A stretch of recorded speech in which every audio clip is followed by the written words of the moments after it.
Bonjour tout le monde.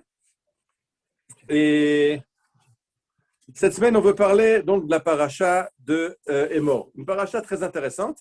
Elle commence par les lois relatives aux Kohanim, la pureté des Kohanim, et puis après, on a pratiquement toutes les fêtes qui sont passées en revue.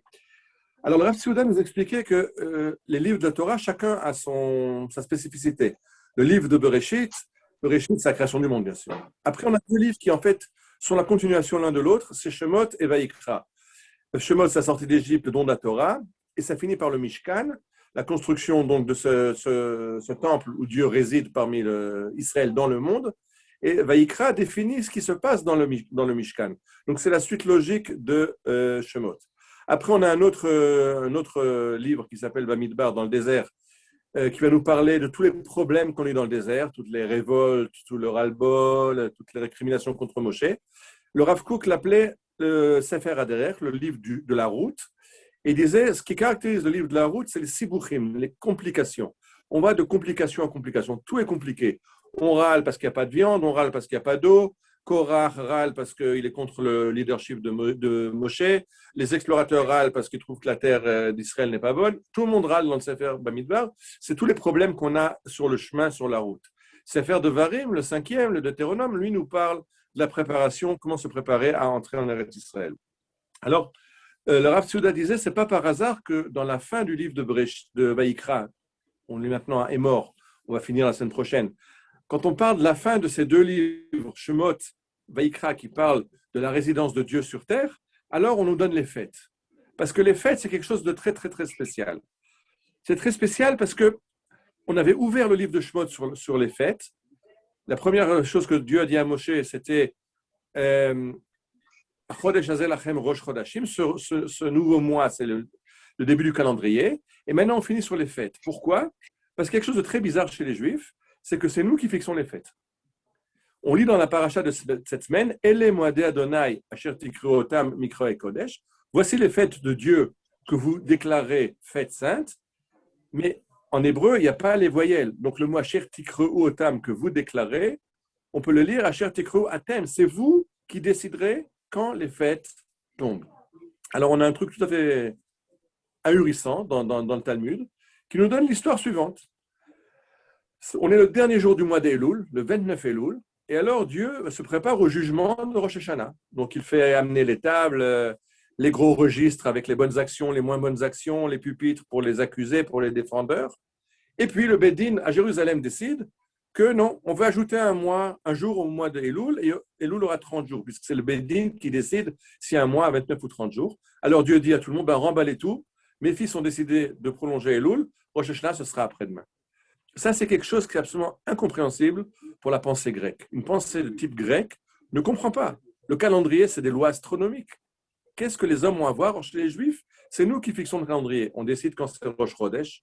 Purée Rosh Chodesh, c'est un fait astronomique. C'est la Lune a bouclé un tour autour de la Terre. Non, c'est le Bédine décide. Et si ça ne lui plaît pas que ce soit aujourd'hui, pour différentes raisons, parce qu'il ne veut pas que Yom Kippour soit vendredi, par exemple, alors il décide, on ajoute un jour. On ajoute un jour au mois, mais c'est quoi ça? C'est du n'importe quoi. C'est-à-dire que c'est quelque chose qui, dans une pensée philosophique grecque, est absolument incompréhensible. Et la Torah, c'est pour ça que dit le Rav Tzviuda, ça prouve l'amour de Dieu à Israël, que Dieu a dit à Israël, c'est vous qui fixez le calendrier. Alors comprenez une chose, c'est que le temps, c'est quelque chose de très important. Imaginez un monde où il n'y aurait pas de montre, il n'y aurait pas de calendrier, mais on ne pourrait plus vivre. Nous, les êtres humains, on n'arrive pas à se débrouiller sans avoir des montres, sans avoir un calendrier, sans avoir un planning, qu'est-ce que je fais la semaine prochaine, qu'est-ce que je fais la semaine d'après, sans avoir écrire mon journal, qu'est-ce que j'ai fait il y a 1 an, qu'est-ce que j'ai fait il y a 2 ans, à quel âge j'ai eu ma première dent. Les hommes vivent dans le temps. Aujourd'hui, le téléphone encore plus. Le téléphone encore plus, d'accord. Mais le téléphone, c'est aussi notre montre aujourd'hui. Tout est dans le téléphone. Ouais.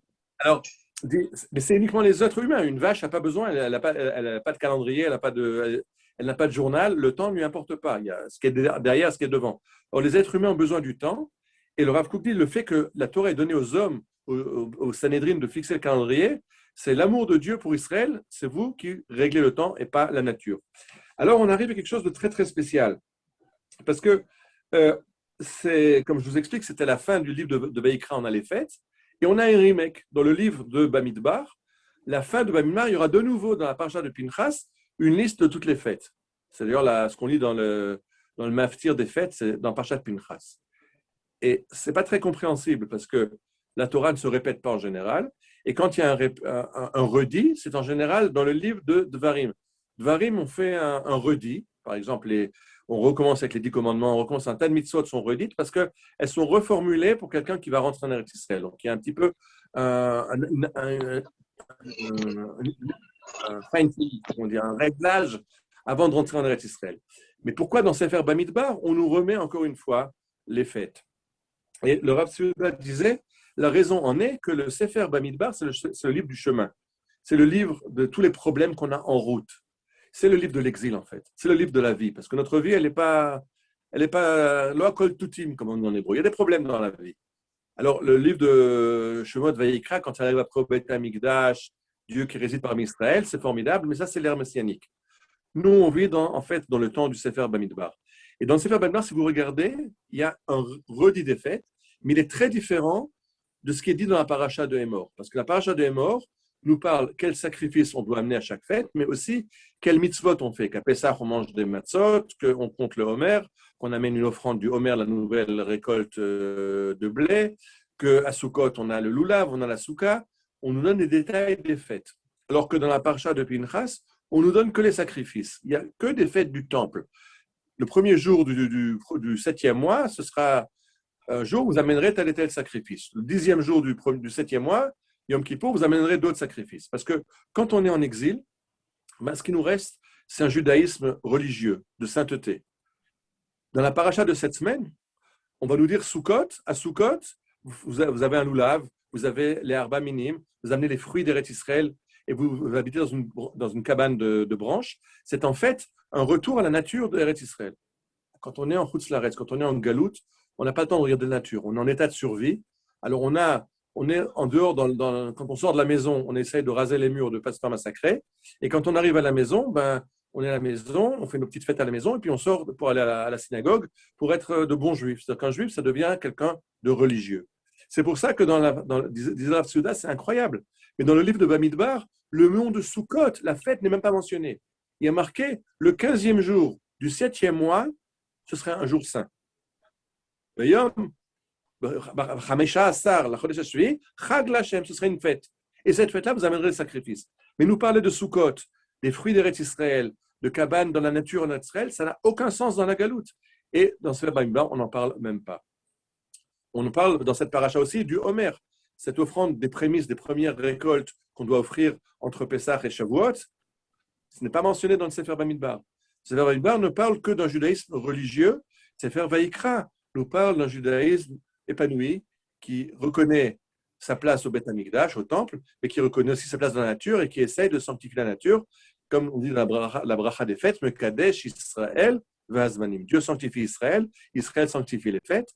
Mais ça, c'est en Eretz Israël. Quand on est malheureusement en dehors d'Eretz Israël, il ne nous reste plus que la religiosité dans les synagogues, et c'est un judaïsme très, très atrophié. Alors, on va bientôt finir, on a encore la paracha de Bar Berukhtai devant nous, et on finit ces deux livres de Shemot et Vayikra, qui nous parlent de la Shrina sur terre, que Dieu est sur terre, et on commencera le Sefer Bamidbar, où on parlera après de tous les problèmes qui ont eu lieu dans le désert, qui sont faits une préfiguration de tous les problèmes qu'Israël rencontrera dans l'exil, qui, Dieu merci, se finit à nos générations. Voilà, j'ai fini pour cette semaine. Si quelqu'un veut poser une question, vous pouvez ouvrir le micro, je suis encore là.